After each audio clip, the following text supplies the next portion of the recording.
Greetings, I'm Christy Hemingway, and I've been asked a couple of times now to do a video on why don't you need, or what do you do about a queen excluder in a top bar hive. So for those of you who've never seen one, this is a queen excluder that you would use in a conventional beehive.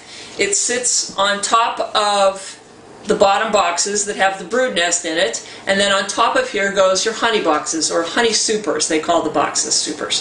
So what it's designed to do is the wires here are spaced so that the queen won't fit through here, which keeps her down in the brood box and keeps her out of laying any babies up in the honey supers. Now, I've also heard some conventional beekeepers call this a honey excluder because it slows the worker bees down. They aren't really excited about having to walk through it. But the point is, a lot of conventional beekeepers don't use these at all. And the reason would be that the queen knows, since the baby bees have to be kept at 93 degrees to hatch, she knows not to lay 10 of them here and 10 of them there and scatter them all over the place. And so they generally are clumped together where they can be warmed and clustered over by the worker bees. So there are a couple of situations where that can have a few exceptions, and here's one.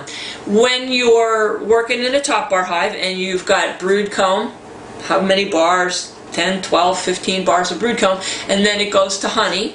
Usually you see brood and then a couple of bars that are both and then honey.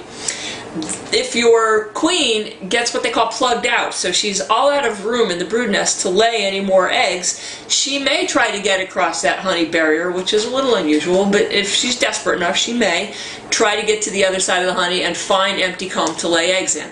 So what you do as a top bar beekeeper at that point is you want to be able to add, not a lot, mind you, but 1 to 2 bars on the brood nest side. If you see that she's got a pattern that's just going gangbusters, every available cell is capped over or has an egg in it, she's really packed the brood nest full, you want to give her 1 to 2 bars, probably 2 at the most. The most I've ever added over a whole season has been 4 bars on the brood nest side. The thing you don't want to do is add space on this side of the brood nest if she doesn't need it to lay in, because if the bees put honey on this side and on this side, now come wintertime you've got bees not knowing which direction to go, and that's tough for them. They aren't the best decision makers. So only add bars on the brood side if you see that the queen is plugged out.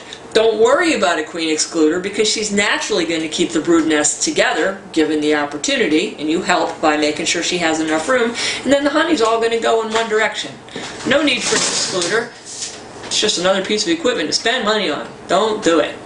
So that's the answer to the question. Thanks for listening.